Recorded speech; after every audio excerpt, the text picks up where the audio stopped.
Rivières, canaux, marais, tourbières. Depuis des siècles, les 19 000 km de cours d'eau des Hauts-de-France façonnent ces paysages, apportant richesse et développement aux populations. Les noms de 3 des 5 départements ont d'ailleurs des origines fluviales, la Somme, l'Oise et l'Aisne. Mais la générosité de l'eau se paie parfois par ses colères, des crues destructrices et épuisantes. Face à des phénomènes indomptables, des solutions émergent depuis quelques années pour limiter l'impact des inondations. À l'aide de leur tachéomètre, Bilal et Maxime s'assurent régulièrement de la hauteur du déversoir de crue de Lompré-les-Corsins. Il s'agit d'une brèche creusée dans la digue qui borde le canal d'assèchement. La digue actuelle là, fait 2 km de long et sert effectivement à canaliser le cours d'eau, à retenir et éviter à ce que le cours d'eau déborde sur des zones qui pourraient inonder des maisons. Un point plus bas sur cette digue, le déversoir de crue, permet de soulager, en cas de certaines crues, cette digue en amont. Le déversoir de crue a coûté 160 000 € financé par l'Europe, l'État et le syndicat d'aménagement du canal. Il participe d'un grand projet à l'échelle du bassin de la Somme, lancé après les inondations du printemps 2001. Pendant 2 mois et demi, des milliers de riverains du fleuve voient leurs rues disparaître sous les eaux et leurs habitations dévastées. Très vite, le choix de la création d'une nouvelle autorité sur tout le bassin versant est arrêté. 33 intercommunalités, les 3 départements picards, les gestionnaires d'eau potable et d'assainissement et des associations de propriétaires se réunissent au sein de la MEVA Somme. Ensemble, ils lancent un long chantier. En 20 ans, une quinzaine d'ouvrages sont construits ou réhabilités sur le fleuve et ses affluents pour un montant de 90 millions d'euros. À partir d'études de modélisation, on a reproduit la crue de 2001 avec les mêmes débits, les mêmes temps, les durées d'inondation sur un modèle mathématique, ce qui a permis de définir cette stratégie avec cette quinzaine d'ouvrages qui était, au regard d'une analyse coût-bénéfice, la meilleure solution. La rivière Aisne offre un cadre idyllique à ce quartier de Choisy-au-Bac. Joël Bonvalet habite ici, dans une ancienne maison de pêcheurs depuis 1976. Bonjour Joël.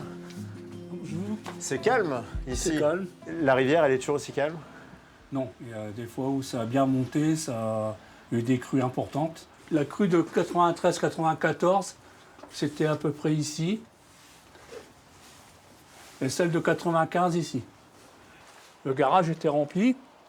Là, il y avait de l'eau partout. Vous voyez la pile de pont là-bas? Oui. Eh bien, on ne la voyait plus. On voyait que l'arche. Et ça, c'est traumatisant? Plus que traumatisant. Et aujourd'hui, quand il pleut, quand vous regardez Vigicru, ça vous remue? C'est toujours un stress. Après une énième inondation en 2021, Joël décide de faire installer des équipements de protection.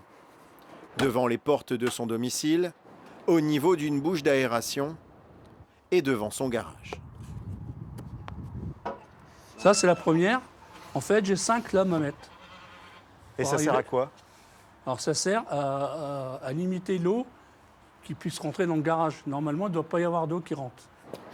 Le devis s'élève à 5 000 €, couvert à hauteur de 80% par le syndicat mixte Entente Oise-Aisne dans le cadre du dispositif Inondation. 24 particuliers en ont déjà bénéficié.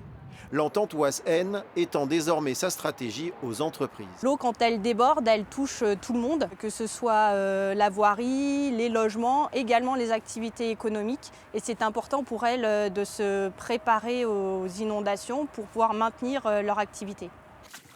À l'époque, cet entrepreneur d'API dans l'Oise en aurait sûrement eu besoin. Entre 2020 et 2021, le village subit 3 inondations. La cause principale trouve son origine dans la décision de la préfecture de l'Aisne d'ouvrir cette vanne en amont pour éviter que l'eau du canal ne déborde sur des zones plus densément habitées.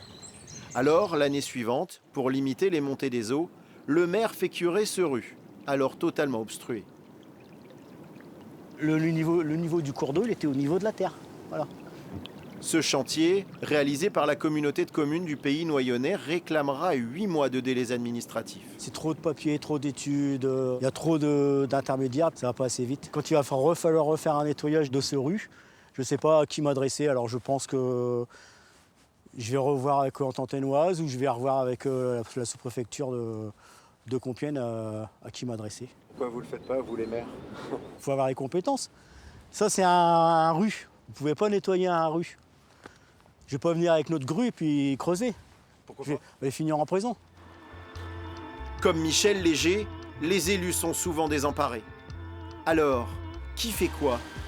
La loi de modernisation de l'action publique votée il y a 10 ans a créé la compétence gestion des milieux aquatiques et prévention des inondations, dite GEMAPI. Elle donne une certaine primauté aux intercommunalités, mais les zones grises sont encore nombreuses. Alors dans l'Aisne, différents acteurs, élus, techniciens de 90 communes ont décidé en 2021 de prendre le problème à bras-le-corps. Carte en main, ils étudient pendant 2 ans chacune de ces berges mal définies, comme ici, à La Fère.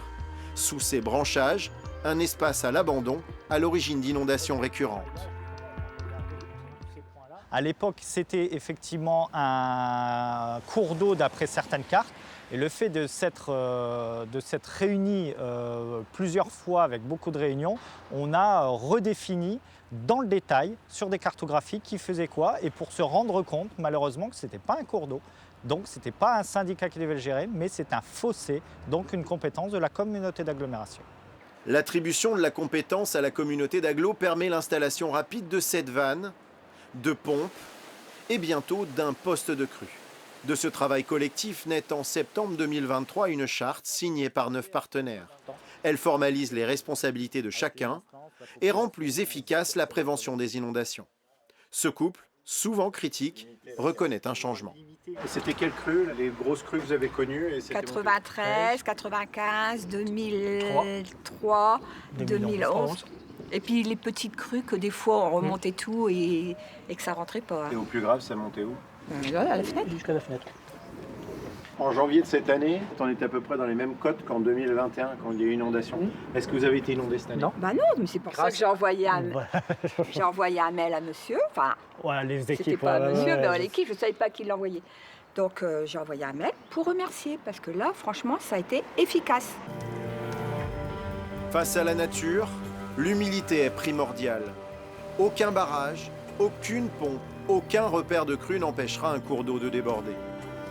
Mais du riverain à l'État, si chacun prend ses responsabilités, la prochaine grande inondation sera plus supportable que la précédente.